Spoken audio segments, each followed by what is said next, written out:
Hello दोस्तों, मैं अंकित भारद्वाज आप सभी का हार्दिक स्वागत करता हूं आपके अपने चैनल भारद्वाज EN एजुकेशन में। तो दोस्तों आज मैंने आपके लिए रिपीटेड क्वेश्चन की सीरीज़ लेकर आया हूं। तो दोस्तों आज हम देखने वाले हैं 50 मोस्ट इंपॉर्टेंट क्वेश्चन साइंस के जो हमारे एग्जाम में रिपीट होते हैं। तो चलिए दोस्तों शुरू करते हैं टाइम वेस्ट ना करते हुए। तो आइए, आज का हमारा पहला प्रश्न है, निम्न में से कौन सा हाइड्रोजन का आइसोटोप है? तो इसका सही आंसर हो जाएगा option number D, protium, deuterium और ट्रिटियम तीनों आइसोटॉप होते हैं हाइड्रोजन के। चलिए बढ़ते हैं अगले प्रश्न की ओर। अगला प्रश्न है, फसल संयंत्र का कवक रोग निम्न में से कौन सा है? तो इसका सही आंसर हो जाएगा ऑप्शन नंबर बी, कपास का विल्ट। अगर दोस्तों आप हमारे क्वेश्चन आंसर की सीरीज को खुद से कंप्लीट करना चाहते हैं तो प्लीज़ क्वेश्चन को पढ़ के हमारे वीडियो को स्टॉप कर लें और उसका सही आंसर दें। उसके बाद हमारे वीडियो को चालू करके सही आंसर को मेल कर लें। चलिए बढ़ते हैं आगे। हमारा अगला प्रश्न है, परमाणु विखंडन प्रक्रिया के दौरान उत्पन्न ऊर्जा का प्रयोग किया जाता है। तो कहाँ किया जाता है उत्पन्न ऊर्जा का प्रयोग? तो इसका सही आंसर हो जाएगा ऑप्शन नंबर बी, बिजली बनाने में। परमाणु विखंडन प्रक्रिया के दौरान उत्पन्न ऊर्जा का प्रयोग बिजली बनाने में किया जाता है। चलिए बढ़ते हैं अगले प्रश्न की ओर। अगला प्रश्न है, निम्न में से किसमें अधिक ताप है? तो इसका सही आंसर हो जाएगा ऑप्शन नंबर सी, भाप में। क्योंकि गुप्त ऊष्मा ज़्यादा होता है भाप का, इसीलिए भाप में अधिक ताप होता है। आइए बढ़ते हैं अगले प्रश्न की ओर। अगला प्रश्न है हमारा, इनमें से कौन महामारी और स्थानिक दोनों प्रकार की बीमारी यानी एपिडेमिक एंड इंडेमिक दोनों प्रकार की बीमारी होती है? तो दोस्तों इसका सही आंसर हो जाएगा ऑप्शन नंबर बी, हैजा। हैजा को एपिडेमिक और इंडेमिक दोनों कहा जाता है। चलिए बढ़ते हैं अगले प्रश्न की ओर। पहले प्रकाश की गति को किसने मापा था? तो इसका सही आंसर हो जाएगा सर्वप्रथम प्रकाश की गति को option number B, Lewis Roman ने मापा था। आइए बढ़ते हैं अगले प्रश्न की ओर। गिरगिट रंग क्यों बदलता है? तो दोस्तों इसका सही आंसर हो जाएगा गर्मी प्रबंधन के लिए रंग बदलते हैं। गिरगिट गर्मी प्रबंधन के लिए रंग बदलता है। तो चलिए दोस्तों बढ़ते हैं अगले प्रश्न की ओर। अगला प्रश्न है, विटामिन B1 की कमी से कौन सी बीमारी होती है? तो दोस्तों इसका सही आंसर हो जाएगा बेरी। विटामिन B1 की कमी से बेरी नामक रोग होता है। आइए बढ़ते हैं अगले प्रश्न की ओर। राइनो वायरस की वजह बनता है। तो दोस्तों राइनो हमारे नाक से रिलेटेड सर्दी जुकाम यानी आम जुकाम से रिलेटेड होता है, इसीलिए राइनो वायरस सर्दी खांसी यानी आम जुकाम का कारण बनता है। आइए बढ़ते हैं अगले प्रश्न की ओर। मानव शरीर में सबसे छोटी हड्डी कौन सी है? तो दोस्तों आप सभी को पता होगा कि हमारे कान में स्थित होती है स्टेपिस हड्डी, जो कि हमारे शरीर की सबसे छोटी हड्डी होती है। आइए बढ़ते हैं अगले प्रश्न की ओर। अगला प्रश्न है, आँख का कौन सा भाग आँख के रंग का निर्धारण करता है? तो दोस्तों आँख का कौन सा भाग आँख के रंग का निर्धारण करता है? तो इसका सही आंसर हो जाएगा option number B, iris. Iris के द्वारा आँखों के रंग का निर्धारण होता है। आइए बढ़ते हैं अगले प्रश्न की ओर। विश्व मस्तिष्क दिवस, ट्यूमर दिवस यानी वर्ल्ड ब्रेन ट्यूमर डे कब मनाया जाता है? तो दोस्तों इसका सही आंसर हो जाएगा 8 जून को मनाया जाता है वर्ल्ड ब्रेन ट्यूमर दिवस। तो आइए बढ़ते हैं अगले प्रश्न की ओर। अगला प्रश्न है, एनाटॉमी विज्ञान की एक शाखा है जिसमें अध्ययन किया जाता है। तो दोस्तों एनाटॉमी विज्ञान की एक शाखा है जिसमें जानवरों एवं पौधों की संरचना का अध्ययन किया जाता है, अर्थात ऑप्शन नंबर ए सही हो जाएगा इसका आंसर। आइए बढ़ते हैं अगले प्रश्न की ओर। ऑन्कोलॉजी किसके अध्ययन से संबंधित है? तो दोस्तों इसका सही आंसर हो जाएगा ऑन्कोलॉजी में कैंसर का अध्ययन किया जाता है, ऑप्शन नंबर बी। आइए बढ़ते हैं अगले प्रश्न की ओर। अगला प्रश्न है, ऑर्निथोलॉजी है, तो ऑर्निथोलॉजी क्या है? तो इसका सही आंसर हो जाएगा पंछियों का अध्ययन ऑर्निथोलॉजी के अंतर्गत किया जाता है। आइए बढ़ते हैं अगले प्रश्न की ओर। एपिडेमियोलॉजी किसके अध्ययन से संबंधित है? तो दोस्तों एपिडेमियोलॉजी हमारा हो जाएगा महामारियों से संबंधित होता है, एपिडेमिक। तो इसका सही आंसर हो जाएगा ऑप्शन नंबर सी, महामारी से संबंधित है। आइए बढ़ते हैं अगले प्रश्न की ओर। सापेक्ष आर को मापने के लिए किस उपकरण का प्रयोग किया जाता है? तो इसका सही आंसर हो जाएगा सापेक्ष आर को मापने के लिए हाइग्रोमीटर का प्रयोग किया जाता है, ऑप्शन नंबर ए।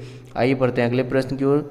दोस्तों आज हमारे प्रिंटिंग में कुछ मिस्टेक होने की वजह से आपको क्वेश्चन इस प्रकार दिखाई दे रहा होगा, तो उसके लिए सॉरी दोस्तों। चलिए बढ़ते हैं अगले प्रश्न की ओर। बिजली का प्रबंधन विरोध मापने के लिए किस उपकरण का इस्तेमाल किया जाता है? तो इसका सही आंसर हो जाएगा ओम मीटर, ऑप्शन नंबर ए। आइए बढ़ते हैं अगले प्रश्न की ओर। अगला प्रश्न है यकृत द्वारा निकलने वाले बाइल जूस का क्या काम होता है? तो यकृत द्वारा निकलने वाले बाइल जूस का काम होता है भोजन को क्षारीय बनाना, तो इसका सही आंसर हो जाएगा ऑप्शन नंबर ए। आइए बढ़ते हैं अगले प्रश्न की ओर। शरीर के किस हिस्से में भोजन अवशोषित होता है? तो दोस्तों इसका सही आंसर हो जाएगा छोटी आंत, स्मॉल इंटेस्टाइन। स्मॉल इंटेस्टाइन में भोजन अवशोषित होता है। आइए बढ़ते हैं अगले प्रश्न की ओर। तो अगला प्रश्न है हमारा यकृत में कार्बोहाइड्रेट के रूप में संचित अपचा भोजन कहलाता है? तो यकृत में कार्बोहाइड्रेट के रूप में संचित अपचा भोजन प्लब कहलाता है, ऑप्शन नंबर ए। आइए बढ़ते हैं अगले प्रश्न की ओर। सॉरी दोस्तों, ग्लाइकोजेन कहलाता है। इसका सही आंसर हो जाएगा ऑप्शन नंबर सी, ग्लाइकोजेन कहलाता है। आइए बढ़ते हैं अगले प्रश्न की ओर। 22वां नंबर प्रश्न है निम्नलिखित में से कौन सा वैज्ञानिक कीनेमैटिकल समीकरणों खोज आदि से संबंधित है? तो इसका सही आंसर हो जाएगा आपका ऑप्शन नंबर सी, गैलीलियो। आइए बढ़ते हैं अगले प्रश्न की ओर। तो अगला प्रश्न है हमारा निम्नलिखित में से किस वैज्ञानिक ने इलेक्ट्रॉन की खोज की थी? तो दोस्तों आप सभी जानते होंगे जे थॉमस ने इलेक्ट्रॉन की खोज की थी, अर्थात ऑप्शन नंबर सी सही आंसर हो जाएगा। आइए बढ़ते हैं अगले प्रश्न की ओर। वैज्ञानिक ए फर्मी ने भौतिक के क्षेत्र में कौन सा उत्कृष्ट योगदान दिया था? तो इसका सही आंसर हो जाएगा ऑप्शन नंबर ए, कृत्रिम रेडियोधर्मिता तत्वों की पहचान करके इन्होंने बहुत बड़ा योगदान दिया था। आइए बढ़ते हैं अगले प्रश्न की ओर। अगला प्रश्न है वैज्ञानिक थेल्स का भौतिकी के क्षेत्र में निम्न में से कौन सा उत्कृष्ट योगदान है? तो दोस्तों इसका सही आंसर हो जाएगा ऑप्शन नंबर सी, स्थैतिक। आइए बढ़ते हैं अगले प्रश्न की ओर। अगला प्रश्न है वैज्ञानिक न्यूटन का भौतिकी के क्षेत्र में निम्न में से कौन सा उत्कृष्ट योगदान है?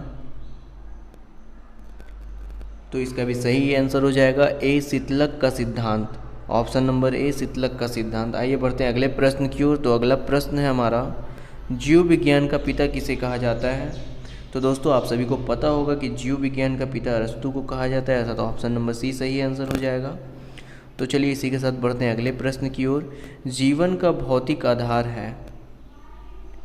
तो दोस्तों आप सभी को पता होगा जीवन का भौतिक आधार जीव द्रव्य होता है, ऑप्शन नंबर सी सही आंसर हो जाएगा। आइए बढ़ते हैं अगले प्रश्न की ओर। 29 नंबर प्रश्न, रक्त में ग्लूकोज की मात्रा नियंत्रित रहता है? तो रक्त में ग्लूकोज की मात्रा नियंत्रित रहता है, तो इंसुलिन के कारण ऐसा होता है। रक्त में इंसुलिन के कारण ग्लूकोज की मात्रा नियंत्रित होता है। चलिए बढ़ते हैं अगले प्रश्न की ओर। किस अभिक्रिया द्वारा पौधों में ऑक्सीजन बाहरी वातावरण से कोशिकाओं में पहुंचता है? तो इसका सही आंसर हो जाएगा विसरण विधि द्वारा, ऑप्शन नंबर बी। आइए बढ़ते हैं अगले प्रश्न की ओर। अगला प्रश्न है हमारा निम्न में बैक्टीरिया से फैलने वाला रोग है? तो दोस्तों इसका सही आंसर हो जाएगा बैक्टीरिया से फैलने वाला रोग चेचक होता है। आइए बढ़ते हैं 32 नंबर प्रश्न की ओर। किसी पत्ती का मुख्य कार्य क्या होता है? तो दोस्तों इसका सही आंसर हो जाएगा भोजन तैयार करना। किसी भी पत्ती का मुख्य कार्य है भोजन तैयार करना। आइए बढ़ते हैं अगले प्रश्न की ओर। अगला प्रश्न है मनुष्य की खोपड़ी में कितनी अस्थियां होती है? तो दोस्तों मनुष्य की खोपड़ी में 8 अस्थियां होती है, ऑप्शन नंबर ए सही आंसर हो जाएगा। आइए बढ़ते हैं अगले प्रश्न की ओर। रक्त में लाल रंग निम्न में से किसके कारण होता है? तो रक्त में लाल रंग हमारे हीमोग्लोबिन के कारण होता है।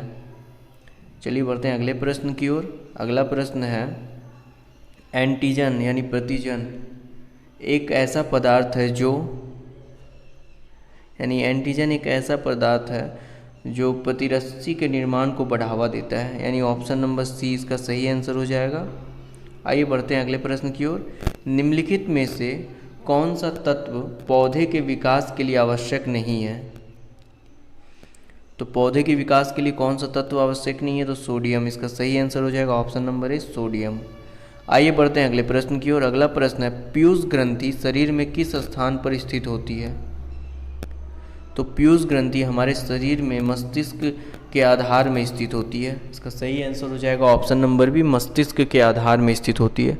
आइए बढ़ते हैं अगले प्रश्न की ओर। तो अगला प्रश्न है हमारा, केसर मसाला बनाने के लिए पौधे का निम्नलिखित में से कौन सा भाग उपयोग में लाया जाता है? तो इसका सही आंसर हो जाएगा वर्तिकागर, ऑप्शन नंबर डी, वर्तिकागर।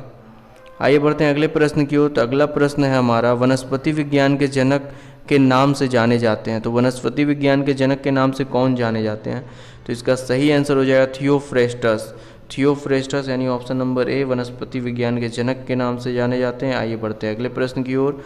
हार्मोन शब्द का नामकरण किसने किया था? तो दोस्तों हार्मोन शब्द का नामकरण बेलिस एवं स्टार्लिंग ने किया था। बेलिस एवं स्टार्लिंग, ऑप्शन नंबर सी इसका सही आंसर हो जाएगा। चलिए बढ़ते हैं अगले प्रश्न की ओर। अगला प्रश्न है, निम्न में कौन सी बीमारी श्वसन तंत्र से संबंधित है? तो श्वसन तंत्र से संबंधित बीमारी है आपका टीबी और निमोनिया दोनों। तो इसका सही आंसर हो जाएगा ऑप्शन नंबर डी, बी और डी, सी दोनों। आइए बढ़ते हैं अगले प्रश्न की ओर। पेट में भोजन को पचाने के लिए निम्नलिखित में से किसकी खास आवश्यकता होती है? तो दोस्तों पेट में भोजन को पचाने के लिए एंजाइम की आवश्यकता होती है, अर्थात ऑप्शन नंबर सी इसका सही आंसर हो जाएगा। आइए बढ़ते हैं अगले प्रश्न की ओर। तो अगला प्रश्न है हमारा, मुख से निकली लार यानी स्लाइवा किसकी पाचन करती है? तो दोस्तों स्लाइवा यानी लार हमारे मुख से निकलती है और ये पाचन करती है स्टार्च की। तो इसका सही आंसर हो जाएगा ऑप्शन नंबर बी। आइए बढ़ते हैं अगले प्रश्न की ओर। तो अगला प्रश्न है, मनुष्य के शरीर में हृदय को एक बार धड़कने के लिए कितना समय लगता है? तो दोस्तों हमारे मनुष्य के शरीर में 1 मिनट में हृदय 72 बार धड़कता है और हमारे हृदय को एक बार धड़कने में 0.8 सेकेंड का समय लगता है, यानी ऑप्शन नंबर डी इसका सही आंसर हो जाएगा। आइए बढ़ते हैं अगले प्रश्न की ओर। अगला प्रश्न है, इन्फ्लुएंजा रोग होता है, तो इन्फ्लुएंजा रोग किसके कारण होता है? तो इसका सही आंसर हो जाएगा इन्फ्लुएंजा रोग विषाणु से होता है, ऑप्शन नंबर ए। आइए बढ़ते हैं अगले प्रश्न की ओर। तो अगला प्रश्न है, जिन कहाँ स्थित होते हैं? तो दोस्तों जिन हमारे गुणसूत्र में उपस्थित होते हैं, इसलिए इसका ऑप्शन नंबर ए सही हो जाएगा। आइए बढ़ते हैं अगले प्रश्न की ओर। 47 नंबर प्रश्न, ध्वनि तरंगे हैं, ध्वनि कैसी तरंगे हैं? तो इसका सही आंसर हो जाएगा ध्वनि विद्युत चुंबकीय तरंगे होती हैं, यानी ऑप्शन नंबर ए। आइए बढ़ते हैं अगले प्रश्न की ओर। अगला प्रश्न है, ध्वनि की चाल वायु में अनुमानतः कितनी होती है? तो दोस्तों प्रीवियस वीडियो में हमने पढ़ा था, लास्ट वीडियो में, कि ध्वनि तरंगों की चाल वायु में 332 मीटर पर सेकेंड होती है। तो उसी के अनुसार ऑप्शन में हमारा ऑप्शन नंबर सी सही आंसर हो जाएगा 330 मीटर पर सेकेंड। आइए बढ़ते हैं अगले प्रश्न की ओर। तो अगला प्रश्न है, ध्वनि की गति वायु में कब बढ़ती है? तो दोस्तों हमने पढ़ा था पिछले वीडियो में कि ताप में वृद्धि होने के साथ साथ ध्वनि की गति भी बढ़ती है, यानी ऑप्शन नंबर ए इसका सही आंसर हो जाएगा। आइए देखते हैं आज का लास्ट प्रश्न, ध्वनि तरंग निम्नलिखित में से कहाँ से नहीं गुजरती है? तो दोस्तों ध्वनि तरंग को मैग्नेटिक फील्ड चाहिए गुजरने के लिए कहीं से, इसलिए ध्वनि तरंगें हमारी निर्वात से नहीं गुजर सकती, यानी ऑप्शन नंबर ए इसका सही आंसर हो जाएगा। आइए बढ़ते हैं अगले प्रश्न की ओर। इसका ऑप्शन नंबर ए सही हो जाएगा, निर्वात। दोस्तों आज का हमारा वीडियो यहीं पे समाप्त होता है, तो मिलते हैं नेक्स्ट वीडियो में। तब तक के लिए जय हिंद, जय भारत, वंदे मातरम।